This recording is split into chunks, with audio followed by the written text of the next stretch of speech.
लंडोरा प्रकरण सुलझाने के लिए राकेश टिकैत जी सामने आए थे, लेकिन पूर्व विधायक कोनपंत सिंह चैंपियन ने उन्हीं पर भी सवाल खड़ा कर दिया है।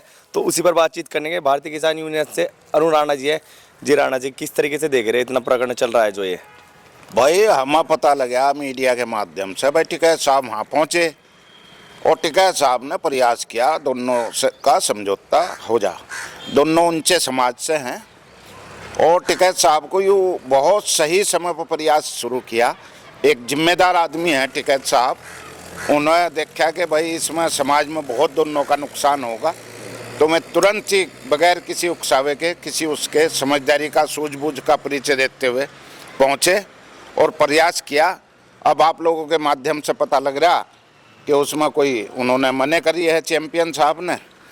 इसमें हमारा यह है कि एक बार मैंने अगर कर भी दी है, पहले तो बात हमें उसकी पुष्टि नहीं है, और यदि कर भी दी तो प्रयास तो लगातार करना ही चाहिए। टिकैत साहब ने किया है, ऐसे ही गुज्जर समाज के और अन्य दूसरे समाज के, चाहे वो किसी भी बिरादरी के हों, सामाजिक लोग, उन्हें सभी को प्रयास करने चाहिए। अच्छा प्रयास है, वेल डन, अच्छी बात है। तो क्या लगता है कि उन्होंने समझौता कराने के लिए वो सामने आए तो उन्होंने ठीक किया? बहुत अच्छी पहल की, बहुत अच्छी पहल की। टिकैत साहब एक सर्वमान्य नेता है, हमें सभी समाज मानता है उन्हें, और सभी पार्टियां भी मानती हैं। बेशक सरकार के साथ में उनके टकराव रहते हैं, संघर्ष करते हैं हमें जनहित में, पर उन्हें सभी समाज के लोग मानते हैं। भाई सर्वमान्य नेता है राकेश टिकैत साहब।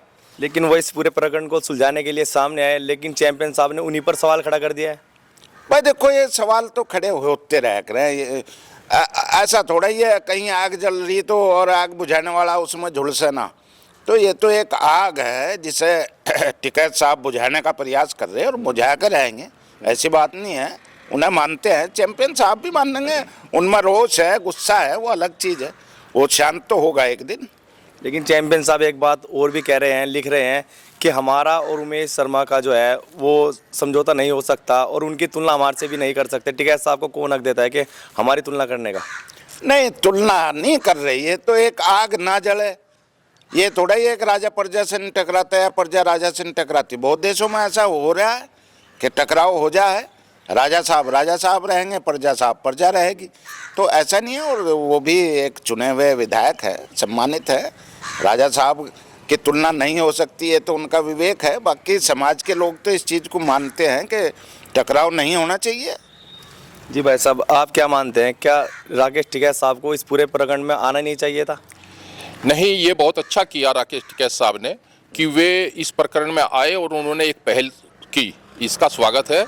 और देखिए, जब कोई झगड़ा होता है, विवाद कोई उत्पन्न होता है, और विवाद भी दो ऐसे पक्षों का जो कि वाकई सम्मानित है, विधायक हैं दोनों ही, एक पूर्व विधायक ही और विधायक हैं, तो उनमें जब टकराव हुआ तो उनको मान सम्मान की बात लगी। ठीक है, एक बार प्रयास विफल हुआ, दोबारा प्रयास होगा या कोई कुछ और संभ्रांत व्यक्ति जो हैं समाज के आगे बढ़कर इसमें हिस्सेदारी करेंगे, भागीदारी होगी, तो हो सकता है ये जल्दी ही इसका समस्या का समाधान होगा और ये विवाद सुलझ जाएगा।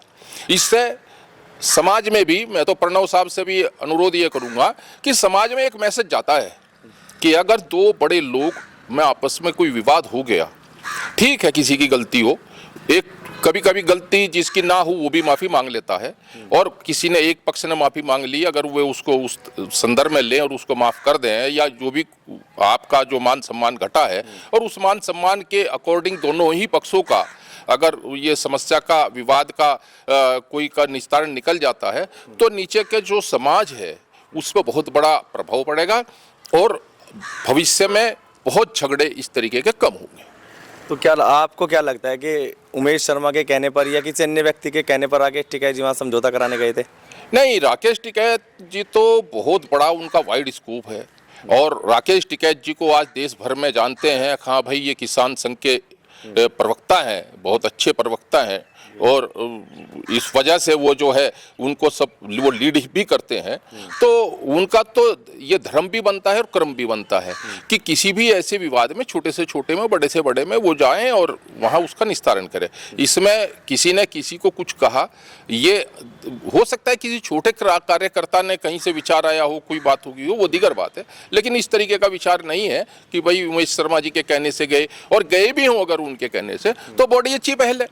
उमेश शर्मा जी की भी पहल अच्छी है और प्रणव साहब को उसमें अपना पक्ष रखते हुए मुलाकात करनी चाहिए थी टिकैत साहब से। अब नहीं करें दोबारा कर लें और समस्या का समाधान किसी भी विवाद का जो है, चाहे वो कोर्ट से, चाहे आपके सामाजिक माध्यम से।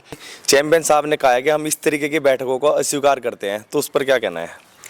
देखिए चैंपियन साहब क्या कह रहे हैं, मैं एक राजा और राजा घराने से भी हैं, राजा परिवार से भी हैं, उन्हें तो क्षमा दान जो है उसमें मिलना चाहिए अपने संस्कारों में, और मैं क्षमा करेंगे भी, ऐसी बात नहीं है। उसने समाज से माफ़ी मांग ली उमेश विधायक साहब ने, तो ऐसा नहीं है कि उन्हें भी ये समाज में से ऊपर तो देखो कोई नहीं होता, राजा भी समाज से ऊपर नहीं। समाज जब साथ है उनके, समाज भी अपना जब समाज उनकी बात को पानी देगा तो वे भी समाज की बात को पानी देंगे और 100% समाधान निकलेगा, आज नहीं तो कल निकलेगा अवश्य। तो आखिरकार क्या होने वाला है इस पूरे प्रकरण में? अब किस तरीके से निष्कारण निकलेगा इसका? पर देखो हम भविष्यवक्ता तो है नहीं, बाकी यह है कि निस्तारण फैसले के द्वारा ही निकलेगा, इसका फैसला होगा। ठीक है जी, बहुत बहुत धन्यवाद। तो ये थे किसान नेता जिन्होंने बताया इस पूरी प्रकरण पर अपनी राय दी। फिलहाल इतना ही, धन्यवाद।